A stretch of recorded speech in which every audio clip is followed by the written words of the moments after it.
Hi, guys. Hey, I miss you. It would be so much better if you were here and I could see you, but I figured that at this point, at least you can see me and that this is probably not a bad option for the next couple of weeks. So, first of all, I hope you're doing well. I hope you've done a little cooking. I hope you've done a little TV watching, a little sleeping in late, maybe staying up a little too late. Some reading, some more reading, some writing, maybe some crafting, getting outside, exercising, as Mr. Krause would say, keeping your mind sharp. So hopefully you've done all those things, and if you haven't got them all done yet, then you've still got time to work on a few more. So we're going to go ahead and get right to it. The last time that we were together, you were reading an interview by our sloth sleuth, Mr. Bryson Viorin. Okay. And I had you read a couple of the interview questions and annotate them. And we were talking about the structure of the interview and how it was laid out in a question answer format and how that made it kind of a different text to read, but how that made it easier to read because it was kind of broken up into chunks. Well, luckily, some of you had enough done that I could go ahead and go back through and look at some of the words that you annotated. Most of you annotated words that you knew how to read. That wasn't the problem. You were just unsure exactly what those words meant. So today, we're going to talk about them. And there aren't very many of them, but there are enough that we can have some conversations about them. So we're going to get right to it. Now, the first thing is we're going to do a little review, and we're going to talk a little bit about something called morphology, basically the study of words. This is my jam, so just go with me, okay? So here's what I want you to know. If you take a look at the image of the pencil on my screen, we have the word reaction. All right. Now, if I ask you to find the base word in that word, some of you might say, well, Mrs. Shank, the base word is react. Well, you're close, but you're not quite there, because I would argue that the prefix of that word, so the little chunk that's attached at the beginning of the word, the prefix is re, and the suffix is shun. So that means that our base word is technically act. All right. So if we look at those parts separately, the prefix is re. And if you know anything about the prefix re, so like react, rewind, replay, you know that re means again. Then you look at the base word and you see the base word is act, and you know that act means, how something behaves, how it acts. And then you look at the suffix shun, and there are tons and tons of suffixes we use every day. We use the suffix s, we attach it to the ends of things. Dog, dogs. Jump, jumps. If you put s on the end, it either makes it more than one, like dogs, or it makes something happen right now, like Dominic jumps. He's doing it right now. Do it right now, Dominic. Okay, he's doing it right now. All right. You also know other suffixes like ed. You put ed on the end of a word, like cooked. Last night, Jude cooked. Putting the ed on makes that word past tense. All right. So we have a word like reaction. Now, some of you may be looking a little closer at that pencil and say, well, Mrs. Shank, there's a word that you didn't discuss. You didn't say anything about root. And you're right, I didn't. There are things called root words. And some of you might say, well, Mrs. Shank, root and base are in the same part of the pencil. Do they mean the same thing? No, they don't. Here's the difference. A base word can stand alone. So a base word, I could write ACT down on a piece of paper, and that word has meaning. So like an actor can act. All right. So a base word can stand all by itself. It doesn't have to have a prefix. It doesn't have to have a suffix. It can just be there all by itself. A root word is a little different. So if you think about a plant has roots. But if there weren't other parts of the plant, like the stem and the leaves, the roots would be no good. So what you need to know about a root word is that a root word isn't a real word by itself.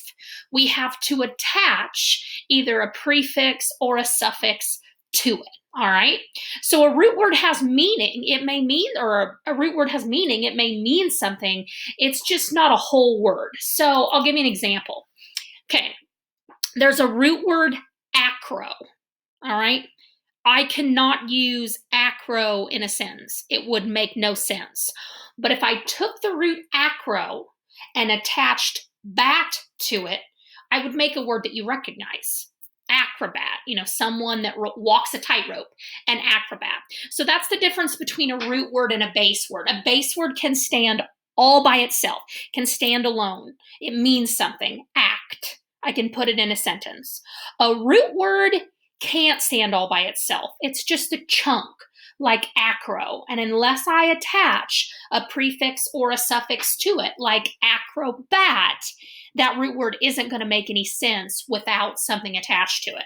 Okay, so if you look down in the corner of the screen, I have a little root word diagram, and the root, it's a root of the week diagram, but the root is ject.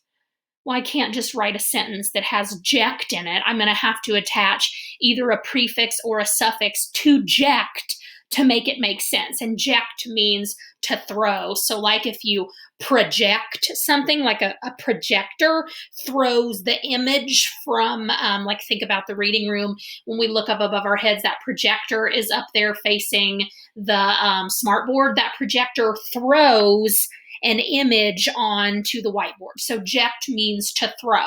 But ject by itself, I have to attach a prefix or a suffix to it. So maybe project or projector or subject or projectile. So that root word can't stand on its own. It needs its buddy, Mr. Prefix or Mr. Suffix, to help it out. All right. So this is going to come in handy here in a few minutes. All right, so repeat after me. And you probably already know the pronunciation of this word. I'm assuming that you annotated it because you're not quite sure what it means. So repeat after me. Biology. Okay, now let's break this down a little bit, okay? This word technically has a root, and the root is bio. And you've probably heard bio before, maybe bioengineering, or biomechanical engineering, or you've probably honestly heard biology before. So bio means life, okay? I am sure that you have also heard ology or OG or logy. That's a suffix that we attach to the ends of words. And again, I'm sure you've heard it before, like maybe cardiology or radiology. Oftentimes sciencey words or medical words, you'll hear that ology or OG or logy. It means the study of, okay? So I'll repeat those again. Bio, meaning life, and OG or logy, meaning the study of. Well, if you put those together, you get the study of, the study of life. All right, so let's take a look at this. All right, repeat after me. Biology. Okay, repeat this. Biology is the science that is concerned with the study of living things. So if we take a look over here, Mr. Chimpanzee, if we were studying his biology, we would be concerned with him as a living thing. So down here at the bottom, Oscar's mom really enjoyed her biology class in high school. Oscar, I'm not sure if that's true. You'll have to ask her. Okay, so biology. Biology is the science that is concerned with the study of living things. Now, if you were here with me, we would come up with a motion for this word. Because you are not here with me, I'm going to come up with the motions by myself, but hopefully I do a good job. So I was thinking biology is the study of living things. So I'm thinking study, like we're studying a book. So biology is the study of living things. And then I thought I'd put my hand over my heart because that's what keeps us living. So now you have to do everything that I do, okay? So I do not care where you are. I do not care if you're in your bedroom. I do not care if you're in the kitchen or whatever. You need to make these, stop what you're doing, make these hand motions with me, okay? So biology is the study of living things, all right? The study of living things. Okay, biology. Now, fun fact. I thought this was kind of interesting.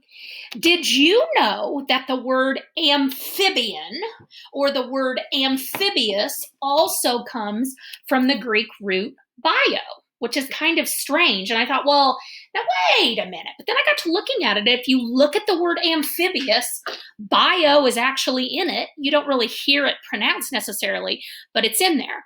So if we think about the root bio meaning life, if you think about it, if a creature like a frog is amphibious or a vehicle is an amphibious vehicle, those things are creatures or vehicles that can live, can have a life on both land and water.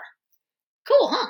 So if you know about root words, you'll find them anywhere. So I just thought that was really interesting. Kind of a side note, a little off topic. Okay, now let's go to our next vocabulary word, all right? Now, some of the knowledge from the last vocabulary word to this one may be kind of helpful. So we just ended up with biology. Now we have ecology. Now, I'm guessing that you might know what the root eco means. If I say that someone is very eco-friendly, you might know that that means that they are very environmentally friendly. So eco means environment, and logi or og, you'll remember we talked about in biology, still means the study of. So repeat after me. Ecology is the study of the relationships between plants, animals, people, and their environment. All right? So, during his time at home, Jude has been studying the ecology. What on earth? Sorry, Jude, that is a typo. Scratch that. Let me repeat here. During his time at home, Jude has been studying the ecology of his own backyard. I don't know where I came up with her own backyard. Sorry about that, Jude. There's Jude up there in the picture, checking out his backyard. So, I was thinking about emotion for ecology. So, ecology is the study of the relationships between plants, animals, people, and their environment. So, here's what I came up with. Ecology is the study of relationships in an environment. Okay?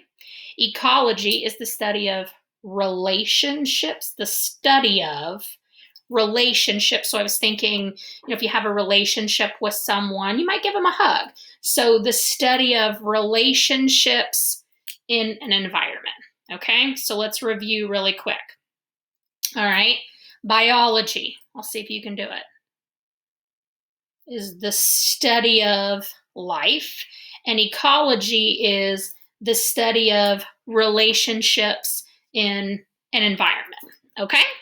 All right, on to the next one. Now, we end up with biologist, which is really interesting because we've got that base word biology in there, and we know what biology means, the study of life. And now we've added ist onto the end of it, which is a suffix. So if you think about ist, think about where you've heard that suffix before. When I think about ist, the first thing that comes to mind is artist, okay? Or maybe paleontologist. That kind of popped into the back of my mind. So if you think about words that have ist on the end of them, like artist, what's the difference between art and artist?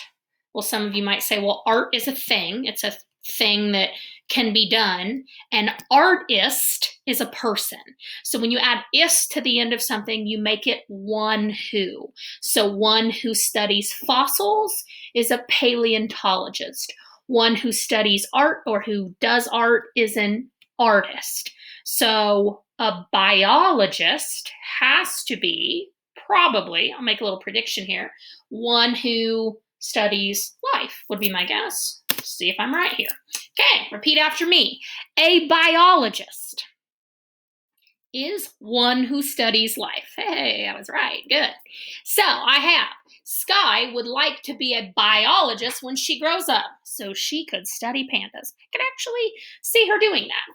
So, I was thinking about emotion for biologists, and I figured we should go ahead and use our motion of biology, and then we could maybe add to that. So here's what I'm thinking.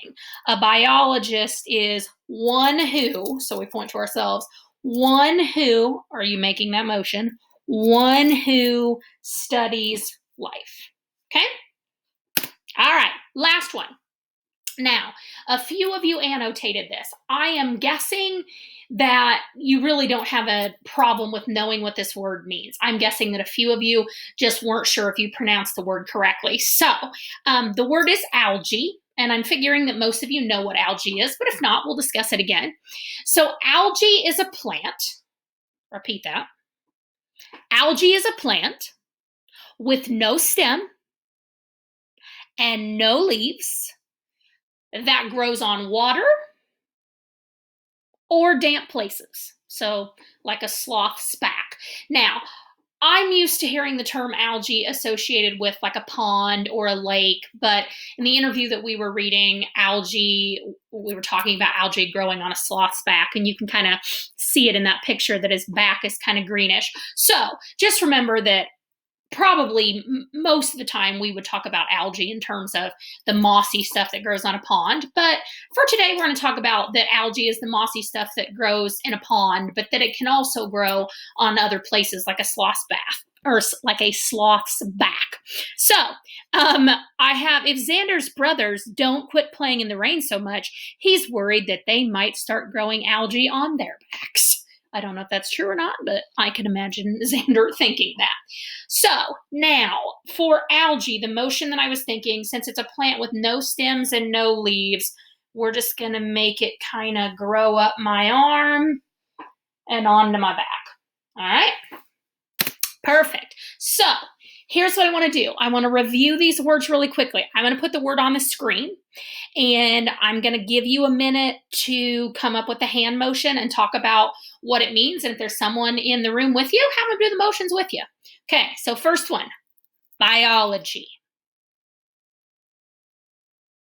Okay, so the study of life. Algae. Oh, that one's easy. We just did it a minute ago.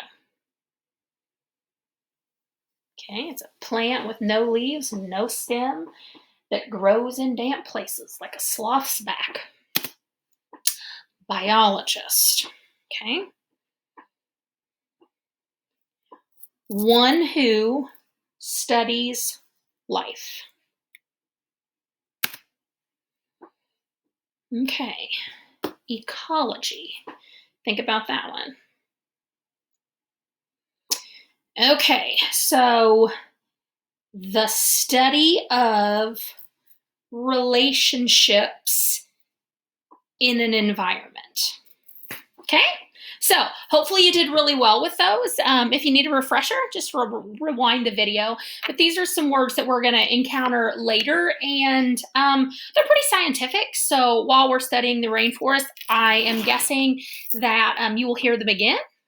So I thought they would be good to discuss. So before I let you go, one more thing, all right?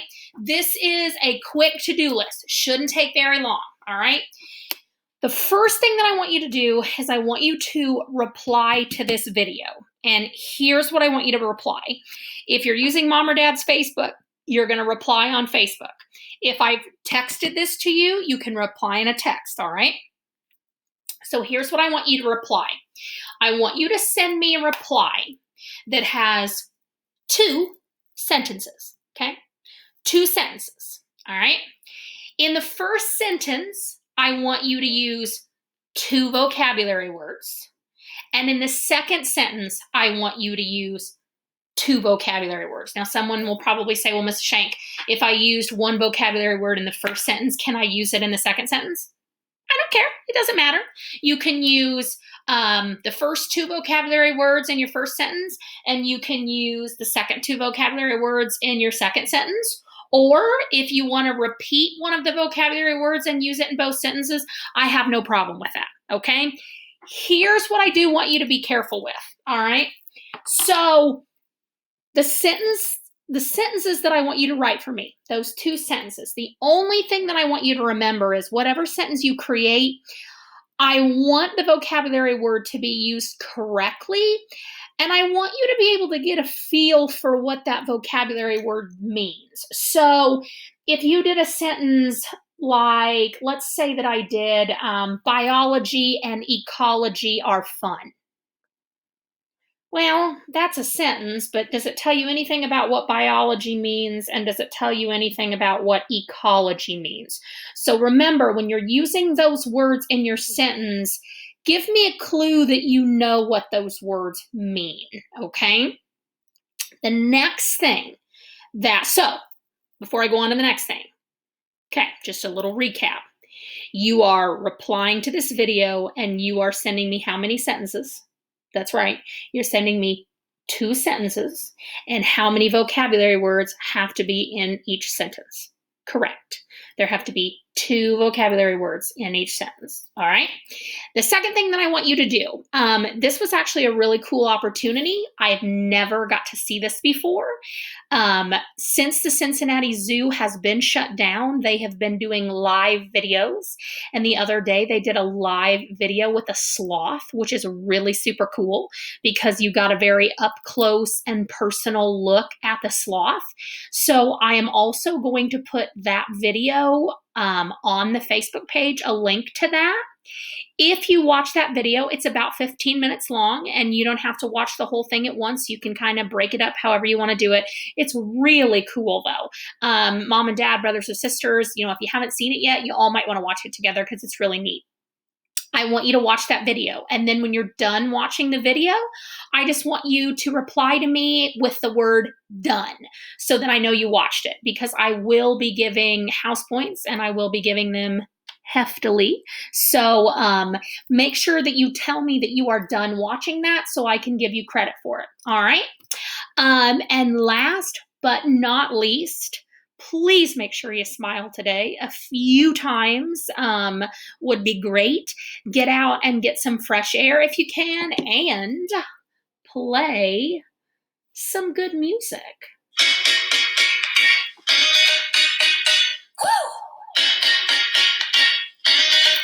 Bye, guys. I miss you. See you later.